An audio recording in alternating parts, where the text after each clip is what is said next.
Welcome to Sense and Sustainability, your podcast channel for sustainable procurement. We hope you like what you hear.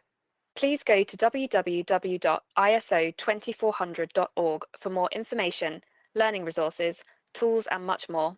Welcome, everybody. I'm Sean McCarthy, Director of Action Sustainability Community Interest Company. I'm delighted to introduce Don Weatherbee from Canada. Don, welcome.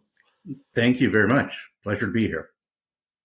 So, Don, tell us a bit about yourself, a bit about your background and how you got involved in sustainability, circular economy. Yeah, so a little bit of an interesting voyage for myself. My background is accounting. I came out as an accountant out of university, joined industry, and actually joined a coal mining company in the early 90s. Part of that is I didn't even realize they were still using coal when I joined, but you find out a lot. So started in the mining industry, moved through coal, and then moved into oil sands up in northern Alberta.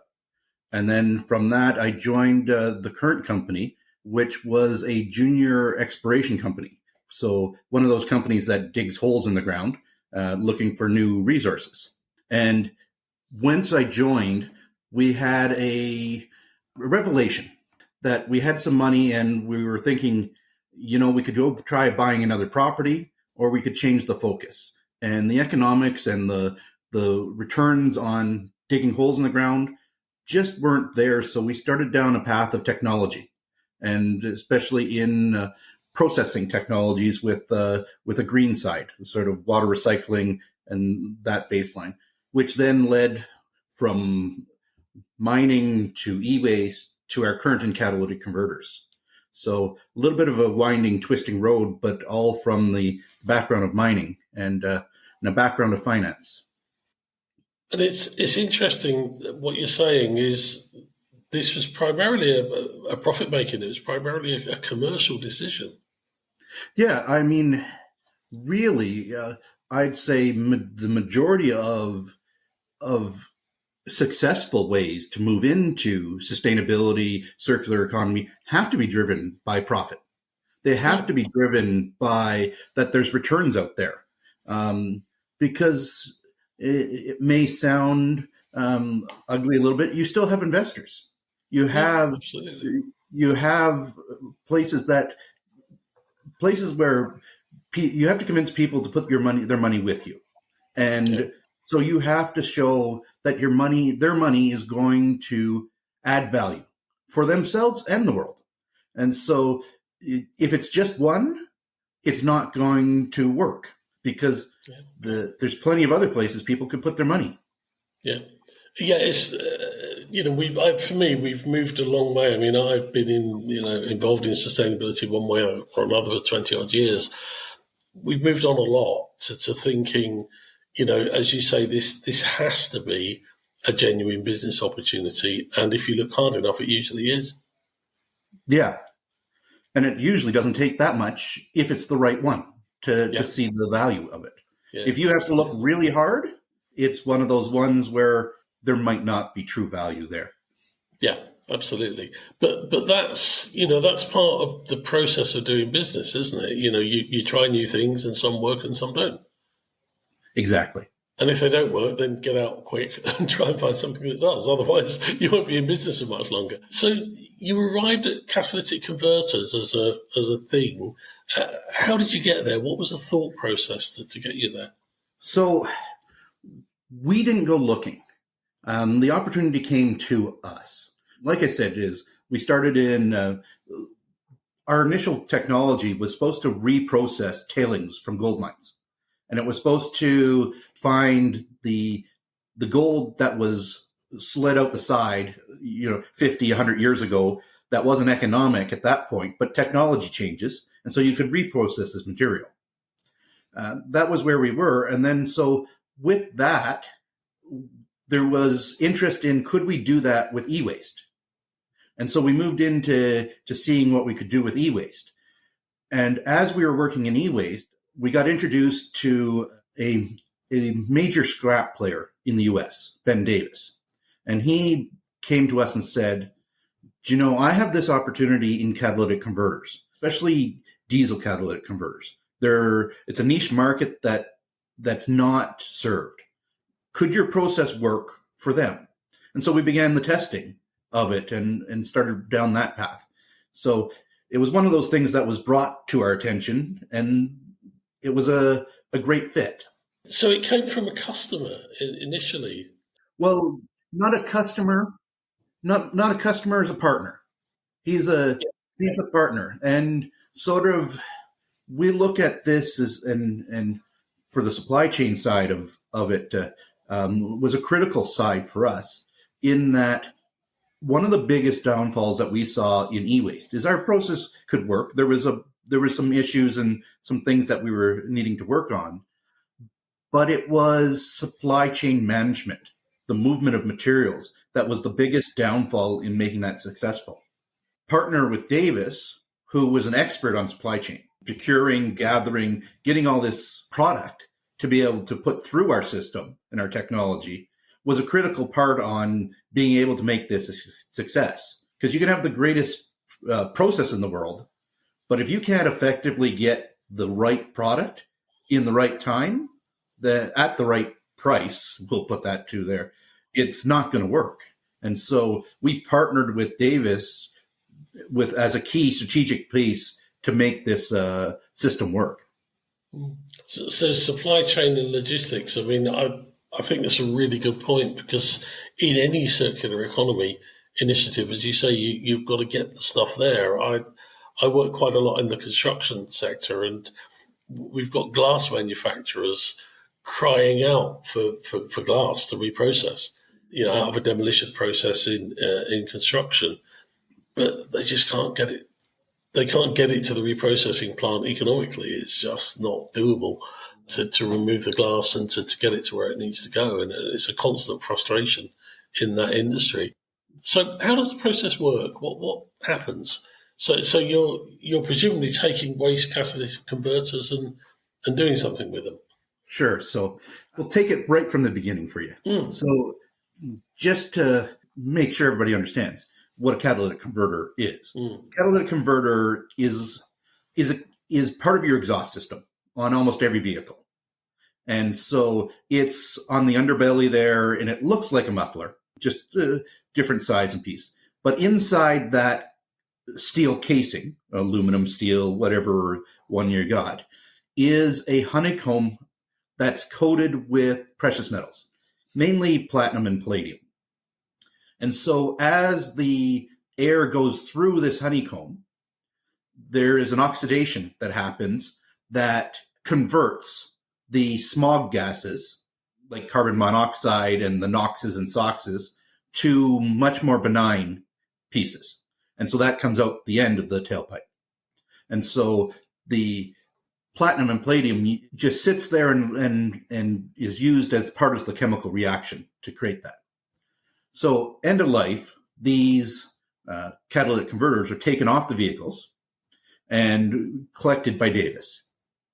Davis splits them open, takes out this honeycomb, and grinds that honeycomb into a fine powder. So that fine powder is then delivered to us, and then we put it into a leaching solution. And the leaching solution separates out the coated platinum and palladium from the substrate, the honeycomb, into a liquid form. We separate out that liquid from the solids. We put it through another chemical reaction to get it to drop out of solution into what we call a dirty concentrate. That dirty concentrate, then we send to a refiner who upgrades it to 99% pure precious metals, which are then sold in the commodity market. So a very simple description of something that takes a lot of work to actually make happen. I'm sure it does, and it's interesting then that you're part of the process. So a lot of the work is done up front to bring that powder to you, the valuable bit. Yeah. All of that is done elsewhere. So you're not taking bits of car exhaust pipes. You're taking a product, something that's ground into powder. Yeah. And Davis takes all those pieces, and that's where we say why we're a partner, is because the collection and initial processing is critical to what we're doing. Yeah, and then they get the waste product from the rest of the cap. Yes. You get Yeah. the piece for the precious metals in. Fascinating, absolutely fascinating. So then you sell a partly processed product onto another refiner, and then eventually somebody sells the precious metal on the market. Yes. How does it work in terms of the market for metals goes up and down? It can be quite a volatile market. Are you exposed to that? How does it work financially for you? We're exposed to a certain extent, but with the price going up and down, also what we pay for the initial product goes up and down. So there's a natural hedge on the pricing for your feedstock.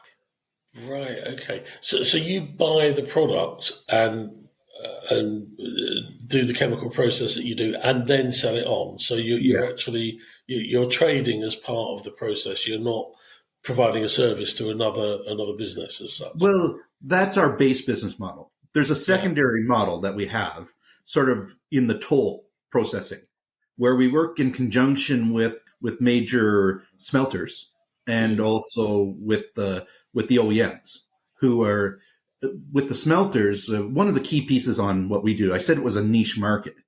And so on a little bit more of an explainer is when I said the honeycombs are generally made up of two basic materials.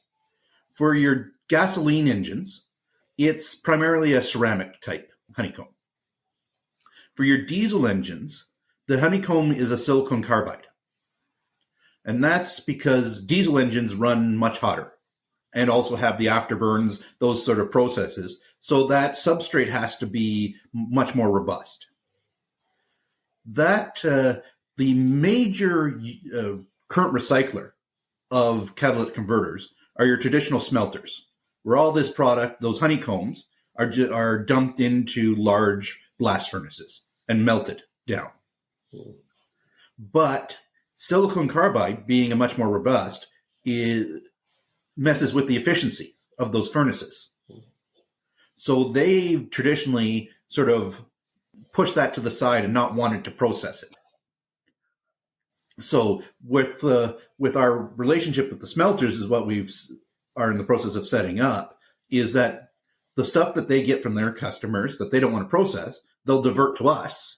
We'll process it back into that dirty powder and send back to them so that they could still capture what they were looking for without having it to run through their system. Yeah. Fantastic. So what are the lessons learned along the way? What didn't go so well, and what did you learn from it? Well, so basically this was a two-pronged problem to have to attack. There is a chemistry problem, which you'd think, okay, with my description, well, it's just the chemistry that you have to deal with, and you just have to figure out what the chemistry is. And actually, the chemistry is fairly straightforward. But then there's a physics problem, sort of a mechanical problem. So you're dealing with multiple different material streams, some solid, some slurries, some liquids, separation. So how do you move these materials between different processes that are still, that you don't lose material during it? Because, like I said, if it's a fine powder, well, every time you have some dust, you're going to lose precious metals with that dust. So you've got to be very tight on your dust control. You have to be, so all these things that, mechanical issues on your desk scale, on your pilot plant, it's very easy to move material in small scale because your pumps can never scale down as small as your experiment. Your pumps are always overpowered for what you're doing. And so as you scale up, stuff that moved easily between systems, well, suddenly doesn't move at the same rates between different systems when you're doing scale baseline.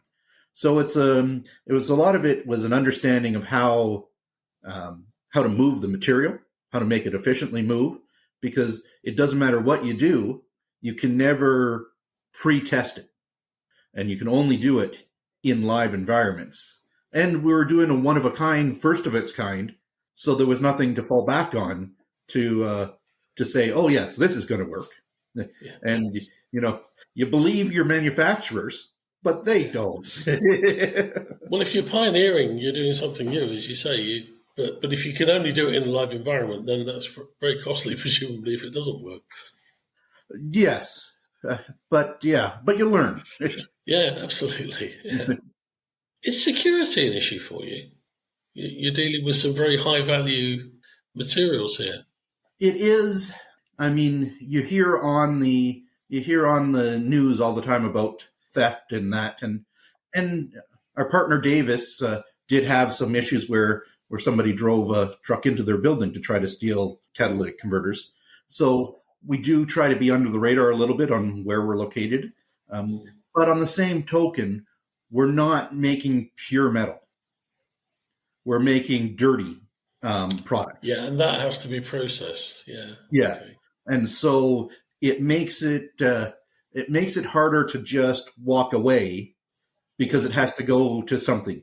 And the industry has started to combat this theft piece.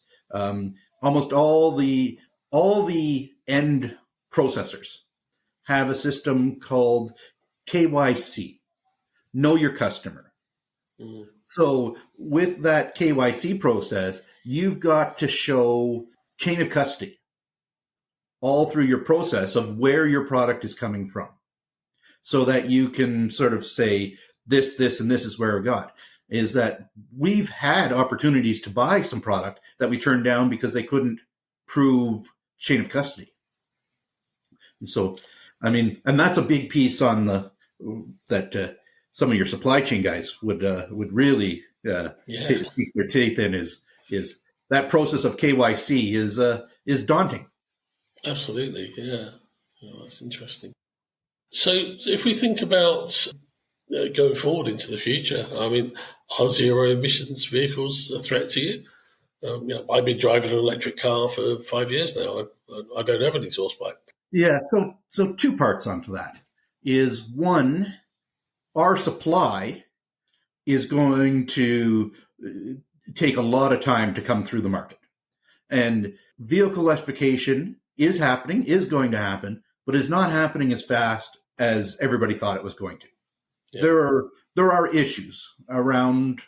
There are places that electric vehicles are perfect and great, city driving, those pieces. But like I said, I'm in northern Canada. We get minus 30 weather, and we have vast distances. So my mother-in-law has a Tesla, and it took her 8 hours to drive a 2-hour drive in the winter because they had to sit 4 hours at a charging station. Yeah. And they weren't getting any near away battery life because, at minus 20, so cold. Like the efficiency, the power, and all that of the battery wasn't what was advertised. So those pieces will there'll still be a long backlog of vehicles for us to do. Yeah. And there's trucks. Presumably, are you in the truck market as well? It's not just cars, presumably? We're mainly in the truck market.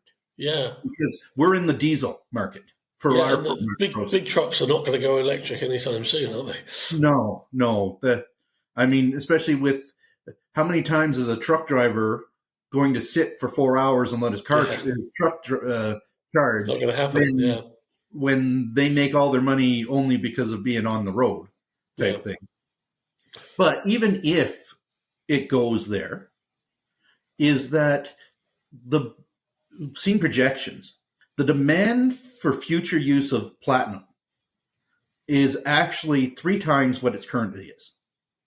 Wow. And it's not because, and put it to piece right now, automotive catalytic converters are the primary usage of platinum and palladium in the world right now. But that usage is going to decline, but it's being replaced by fuel cells. Fuel cells for their anodes and that sort of thing. The demand for the PGMs, platinum and palladium, are skyrocketing, projected to skyrocket for fuel cells. And so there, even as we get the newer, less vehicles being used for catalytic converters, there's still a large backlog of supply, because you're 10 to 15 years before you scrap a vehicle. So even after the last vehicle rolls off the line, you're still going to have 10 to 15 years of supply. Yeah, absolutely. And that supply there's a big demand for that. Is going into fuel cells. Yeah. So it's a very future-proof business model as well. Yeah. As I said when we had our introductory chat, our primary audience around the world, sustainability people, procurement people, and I hope they'll be inspired that you guys have actually had the courage to do something different and think differently about your business. What would your advice be? I mean, when we were talking earlier, you described procurement people as the gatekeepers. And I would agree with that, and it's an expression that I've used on numerous occasions as well. What would your advice be for those gatekeepers out there?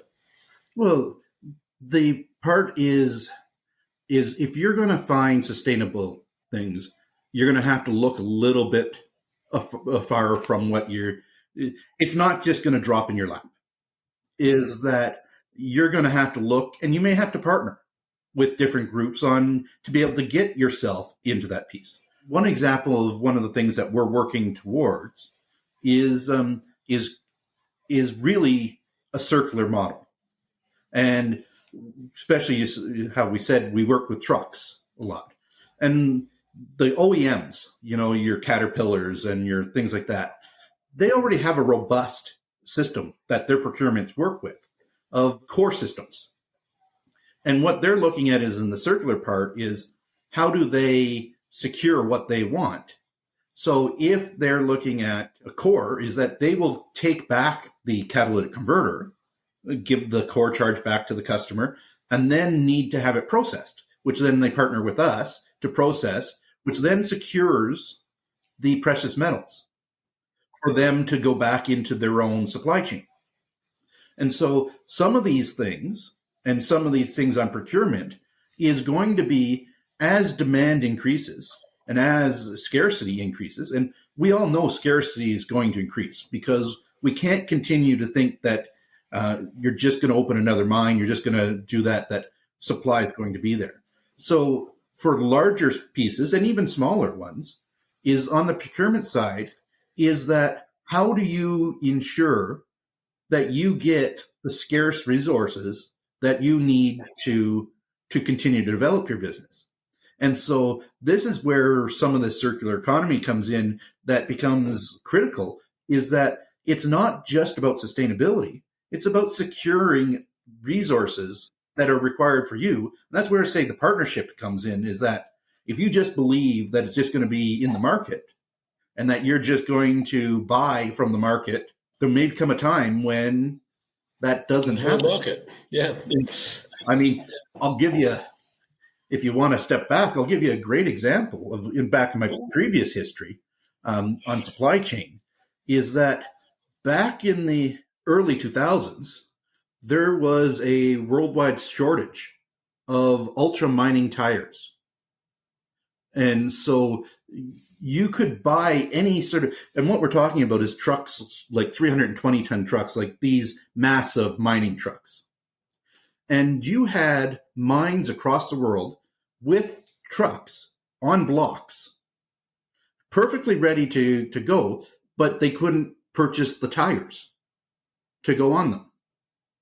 And so you had allocations from the suppliers, and it was all relationship driven. That, to keep your supply, it was all about the relationship you had with the suppliers of these ultra class tires. And so talking about, if you just thought you could just buy and that you could just, I pick from here and I pick from here and I do, well, it came to the point on scarcity that the ones who were mercenary were left off to the side, and the ones who had developed relationships and partnerships were the ones that continued to have the product. Yeah, we've seen obviously examples of that during COVID as well for the PPE and things that people needed. There are times when you get those pinch points in supply chains, and it seems like they'll happen more and more Yeah. for very different reasons around the world. As you say, as resources become scarcer. And it's interesting what you just said about, the likes of Caterpillar are saying, well, we'll take our old vehicles back and we'll do something with what comes back to turn it into another truck or whatever it is you make. So really interesting that circular model. And then obviously your business fits nicely in with that because some things are not easy to recycle. Yes. Oh, that's absolutely amazing. I agree with you in terms of procurers needing to think differently and look out there in the market, outside the norm of what they would buy. Because, as you say, in some cases, the market may not be there anymore. It may become very expensive, which is the primary role of a procurement person is to deliver value for money. Yes. They're the ones who can bring stuff up the line too, because they have that channel. It's very hard for somebody else to champion something if procurement's not on side. Yeah, and it is. I've kind of worked on the other side as well as trying to support, I suppose, businesses like yours with innovative new products and trying to get purchasers interested. And it's hard work sometimes because, particularly in the public sector around the world, they're very risk averse. They'll carry on buying what they bought before because, that's not going to get them into trouble. Yeah, and big things don't happen, change doesn't happen without a little risk and a little courage. Yeah, a little bit more risk taking, which is not popular in some organisations. That's why I said courage too. Yeah, exactly. Yes, it does need a bit of courage. Yeah, Don, it's been a pleasure. It's been really fascinating to hear about your business and the way that business model works and the integrated supply chain. So, Don, thanks very much. It was a great pleasure to listen to you and to understand how, as an organisation, you developed a very different business model that really supports the circular economy, and I'm sure our audience will be inspired by it. So thank you very much. No, thank you. It was fun to do. Thank you for listening to our podcast on Sense and Sustainability. Please listen out for more episodes.